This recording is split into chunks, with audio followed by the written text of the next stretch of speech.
Alright, so this video I'm going to try to keep short and sweet, but I'm also just going to try to be objective, and I might make this a part of a little two-part series where I talk about both guys after, obviously, the fight that unfolded this past weekend between one Mr. Tyson Fury and Alexander Usyk,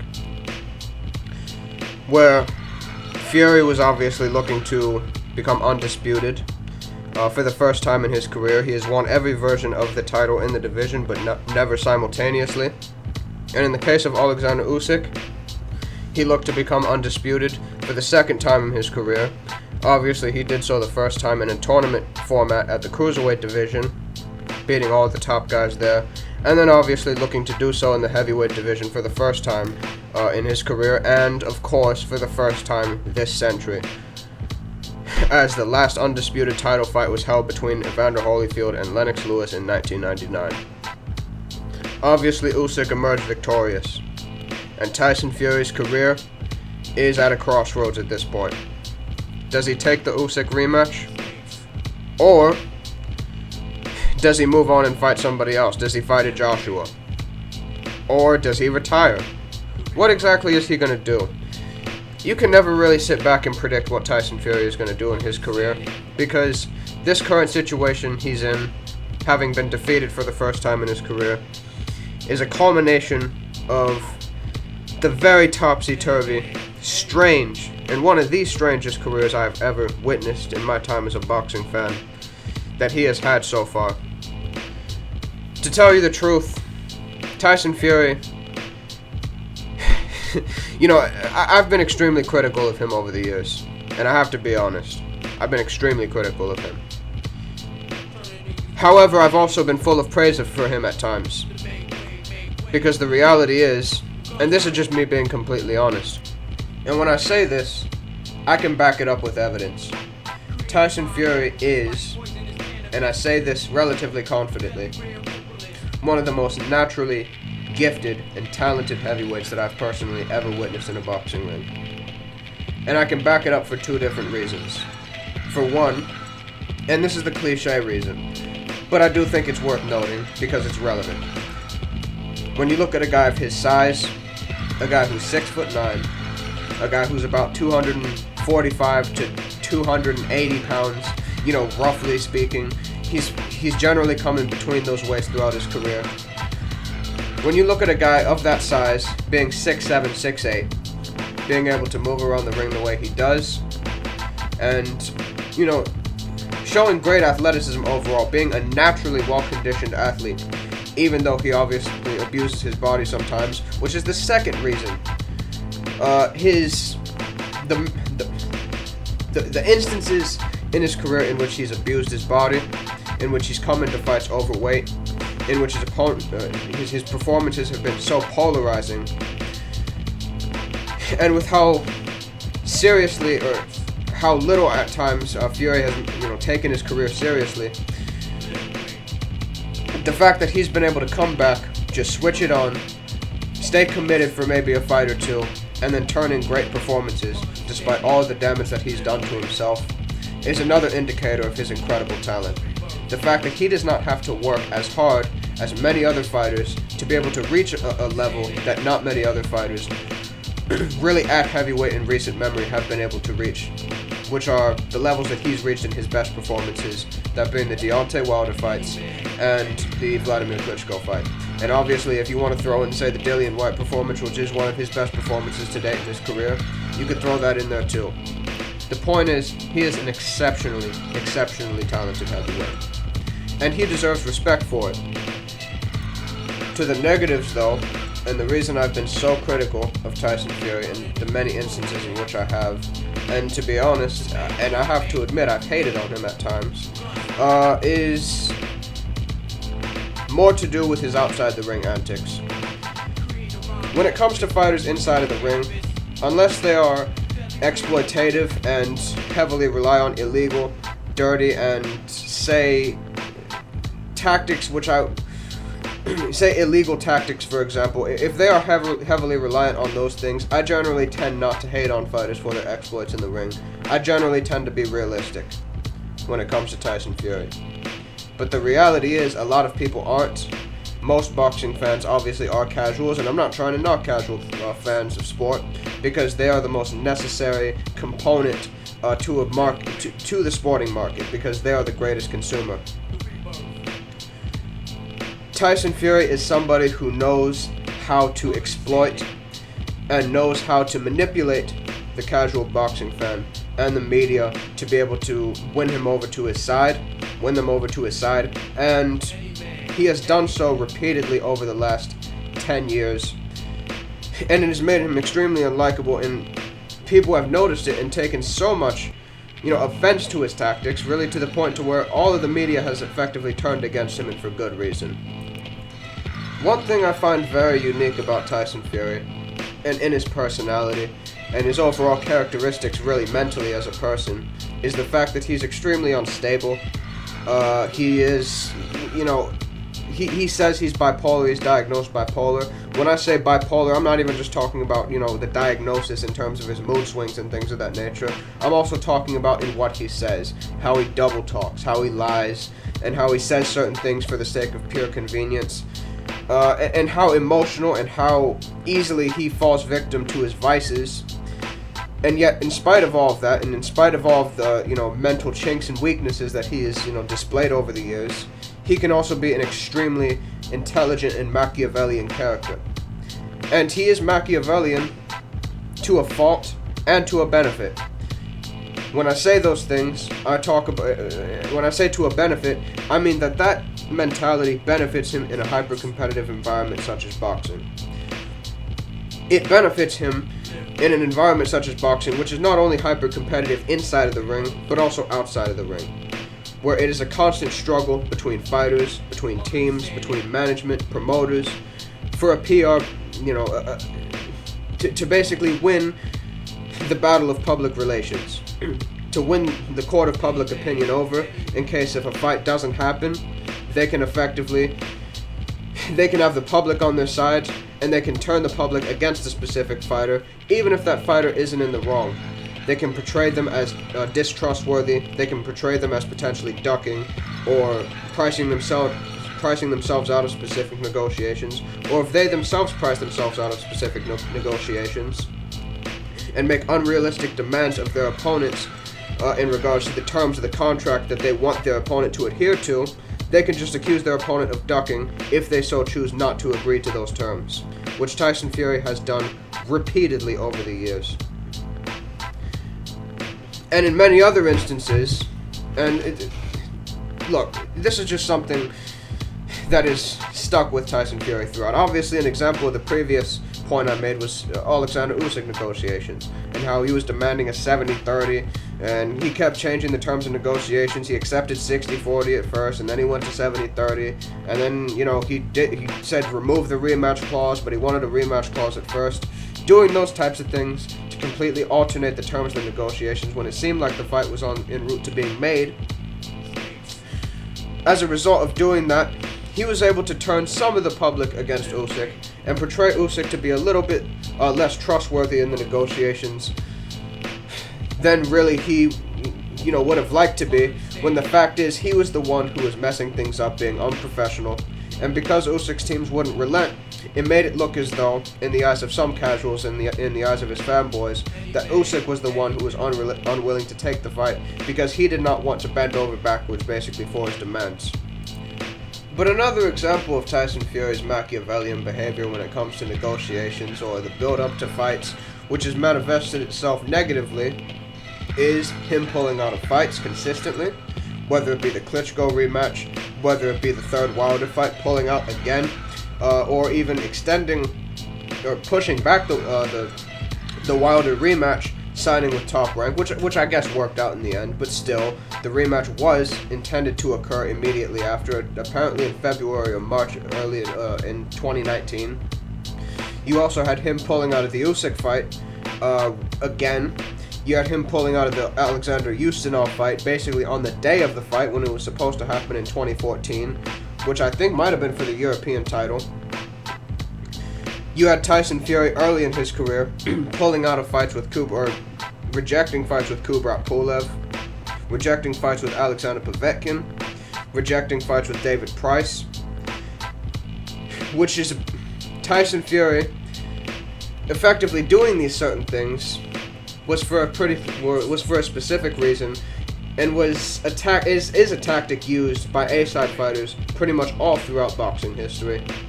But the reality is, it has manifested itself in a way to which it has actually prohibited Tyson Fury from being able to achieve a lot of the things he was set out to achieve and had the talent to potentially achieve.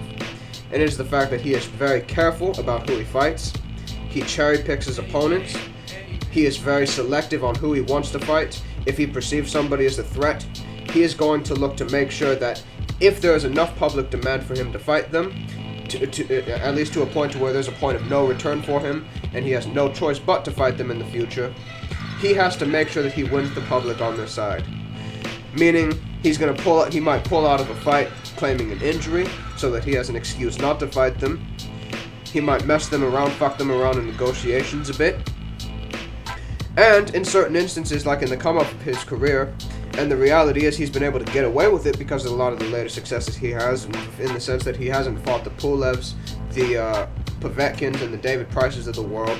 And this is something that, had you called Tyson Fury out several years ago for, a lot of people would have laughed at you, because they would have laughed those opponents off as potential threats to him, because at the end of the day, people got behind Fury, and got behind even Mayweather to a certain extent, who had used some similar tactics in many instances throughout the late portions of his career, because at the end of the day, siding with somebody who is, or at least taking the side of a narrative that pretty much guarantees success, is a safe option for most casual fight fans, or most fight fans in general, most people in general, alright?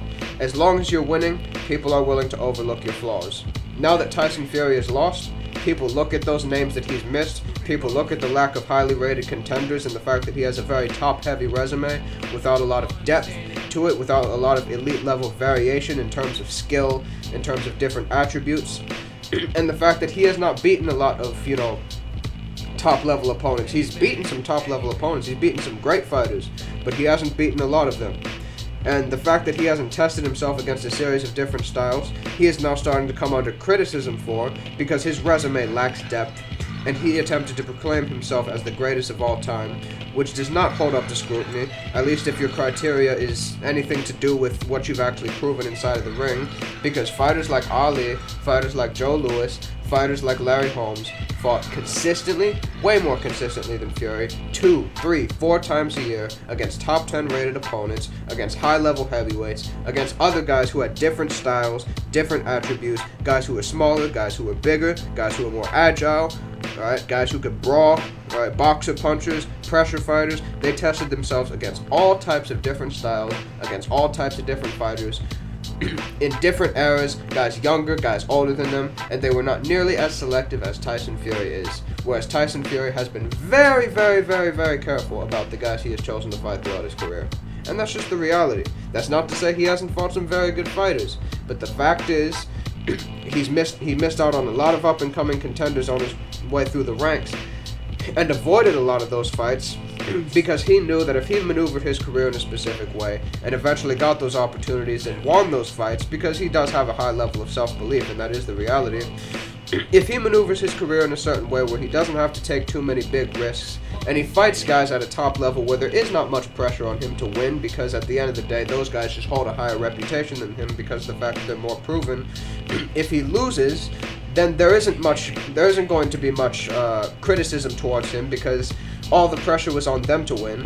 But if there's all the pressure on him to win, say if he fights, an up-and-coming contender, or different top 10 level opponents, that puts a lot of pressure on him, and that makes him, at the end of the day, that's just not ideal. Say, for example, if he's to lose against, if he were to have lost against a Pulev or a Povetkin, that would have cost him a great deal of potential paydays in the future. Not saying he would have lost to them, but if, for example, he would have taken a big risk against another up-and-coming contender back in those days, or even if he's to do so now, him losing against one of them, because of the fact, especially now, that the zero in boxing, having an unbeaten record, holds such a, to tell you the truth, the unbeaten record holds a lot of financial implications to it, really. If you lose a fight in front of the public eye, they're not really going to be as willing to pay for your next fight because your stocks are low. And the fact is, fighters nowadays do not fight as often. They do not give as consistent of a product. So for the most part,